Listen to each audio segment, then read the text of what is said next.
Bonjour, je suis Daouda Agba. Je suis intervenu sur la conférence inaugurale qui portait sur le thème « La gestion innovante des ressources humaines dans un contexte de crise ».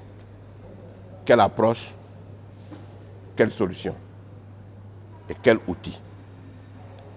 J'ai développé ce thème d'abord en définissant c'est quoi les ressources humaines. J'ai dit que les ressources humaines globalement, c'est selon Peter Drucker,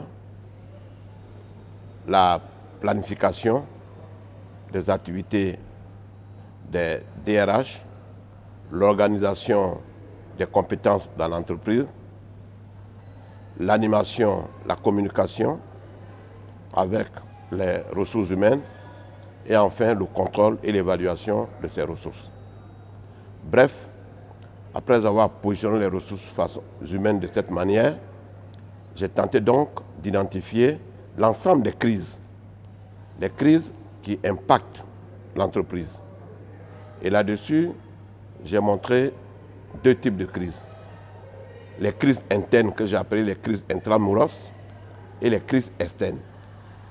Les crises internes, c'est l'ensemble des crises qui peuvent impacter l'organisation du dedans et qui touchent la gestion quotidienne des ressources humaines, sont les conflits interpersonnels, sont les grèves internes de l'entreprise, etc., etc., les mauvaises communications, les relations interpersonnelles qui sont mal définies, les organigrammes qui sont mal élaborés, les fiches de poste qui ne délimitent pas les zones de pouvoir et qui font souvent que les gens piochent dans le jardin des autres et qui créent de gros conflits. Ensuite, j'ai parlé aussi des conflits externes. Et à ce niveau, j'ai dit qu'il y a deux types de conflits externes. Des conflits majeurs, qui sont des conflits qu'on peut avoir au niveau de la ville ou surtout des entreprises, comme des conflits qu'on peut avoir dans d'autres villes du pays ou surtout de l'entreprise, ou alors dans les régions du pays où se trouve l'entreprise. Au rang de ces conflits-là, il y a une série que nous avons tenté de citer. Il y a par exemple les conflits terroristes, les conflits des attentats, il y a les pandémies, etc., etc. Et nous avons également indiqué qu'il y a, après ces conflits externes liés aux conflits majeurs, ce qu'on appelle les hyper-conflits. Les hyper-conflits, ce sont des conflits liés par exemple au tremblement de terre, des conflits liés à des grandes crises financières comme la crise des subprimes aux États-Unis qui impacte le monde entier au plan financier, cette crise hypothécaire à risque qui a donc déstabilisé le monde financier et qui a impacté fondamentalement les entreprises. Toutes ces crises créent des difficultés au niveau des entreprises. Et ce qu'il faut faire, c'est comment ça impacte la fonction RH.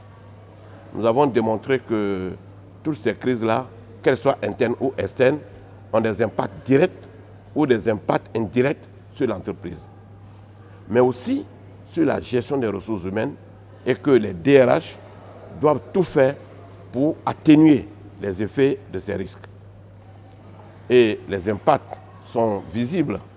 Par exemple, les travailleurs mécontents, par exemple, des crises de maladies que les gens font dans les entreprises, par exemple, les faillites financières des entreprises, par exemple, les conflits interpersonnels, par exemple, la gouvernance de l'entreprise qui est impactée, où les collaborateurs peuvent se lever, faire des grèves, demander la démission des DG, etc., etc. Les conséquences sont nombreuses. Et il y a des conséquences au plan économique, culturel, etc., etc. Il y a même des conséquences techniques et technologiques.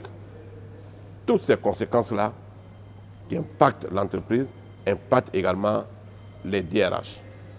La question, et c'est là où les DRH sont interpellés, comment on fait pour atténuer les effets de ces crises, mais surtout comment on fait pour proposer des solutions innovantes. Il faut par exemple qu'ils commencent à gérer les ressources humaines en anticipant sur les crises dans l'entreprise.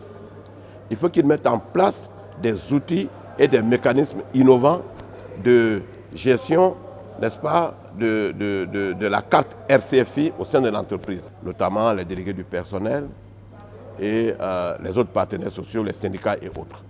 En temps normal, il faudrait qu'il y ait des rencontres périodiques pour expliquer le bilan de l'entreprise, pour expliquer le fonctionnement de l'entreprise et qu'il y ait de l'harmonie. C'est cette harmonie-là qui fait que lorsqu'il y a des crises, les gens peuvent se tolérer ou les gens peuvent amoindrir, n'est-ce pas, les risques d'explosion de l'organisation. Nous avons dit également qu'ils doivent s'intégrer dans la stratégie de l'entreprise, notamment aider les DG à penser aux enjeux futurs de l'organisation, aider les DG à déployer des nouveaux outils de la gouvernance de l'organisation. Mais s'ils se mettent en maille de tout ça, ils ne seront pas pris au sérieux par les DG.